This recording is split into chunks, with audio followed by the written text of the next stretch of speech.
ในรอบหลายปีเด้อพี่น้องบ่ได้นึ่งข้าวใส่ฮวด8 ปีว่าซั่นซะเนาะก่อนหน้านั้นท่านก็ไปเฮ็ดงานเฮ็ดการก็บ่ค่อนข้างจะนึ่งข้าวดอกมีแต่ซื้ออยู่ซื้อกินแต่ว่ามาอยู่ประเทศสเปนนี่ก็เนาะมีแต่นึ่งใส่ตะแกรงแล้วก็นึ่งใส่แบบเป็นหม้อซึ้งหั้นน่ะเป็นหม้อซึ้งที่แบบเป็น2ชั้นนั่นน่ะพี่น้องเพราะว่าย่าเอาไว้ให้ว่าซั่นซะเนาะเป็นของย่าแล้วอีกอย่างหน้าเตาเปลี่ยนใหม่พี่น้องเอ้ยเป็นหม้อแหกแต่กระโปงก็ได้เปลี่ยนหมดว่าซั่นซะเนาะ ฮวดนี่นะค่อยซื้อมาตั้งแต่4 ปีที่แล้วให้ลูกสาวเอามาให้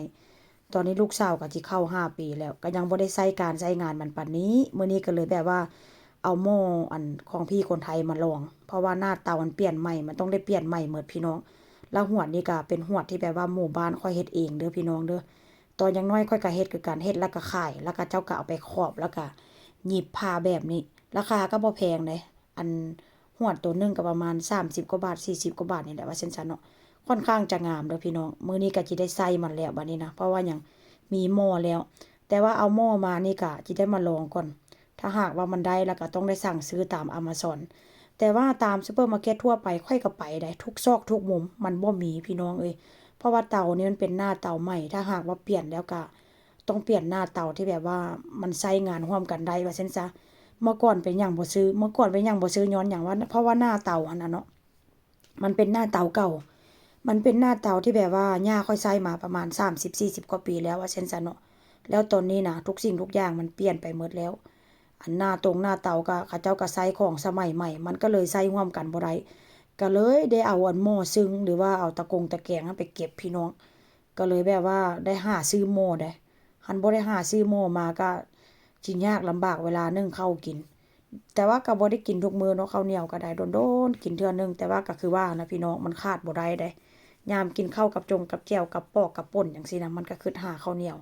เพราะฉะนั้นแล้วมันก็เลยต้องได้หามาในสิ่งที่มันจำเป็นมันต้องได้มีว่าซั่นซะเนาะแต่ว่าก็หามาตลอดแต่ชั่วว่าสิหาได้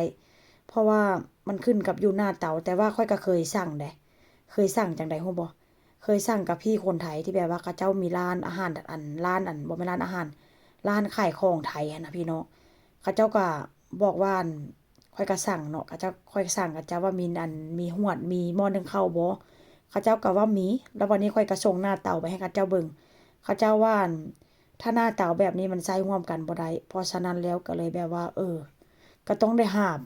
าไปเรื่อยๆหาจนกว่าที่แบบว่ามันจะเจอพุ่นล่ะพี่น้องว่าซั่นจ้ะอันนี้ก็จะเป็นอันแอบที่แบบว่ามันอยู่ค่อนข้างก้นๆมันว่าซั่นซะเนาะมันค่อนข้างจะเป็นสีเหลืองๆแหน่จักหน่อยว่าซั่นจ้ะเห็นบ่นี่ อันนี้แอบที่2พี่น้องถ้าหากฮวดใหม่เวลาเรานึ่งไปมันก็ค่อนข้างจะสีเหลืองหน่อยหนึ่งแหละแต่ว่าข้อยก็ล้างได้ล้างใส่อันน้ำยาอย่างดีน้ำยาล้างจานล้างเป็น10กว่าน้ำพุ่นล่ะพี่น้องแต่ว่ามันก็ยังเหลืองอยู่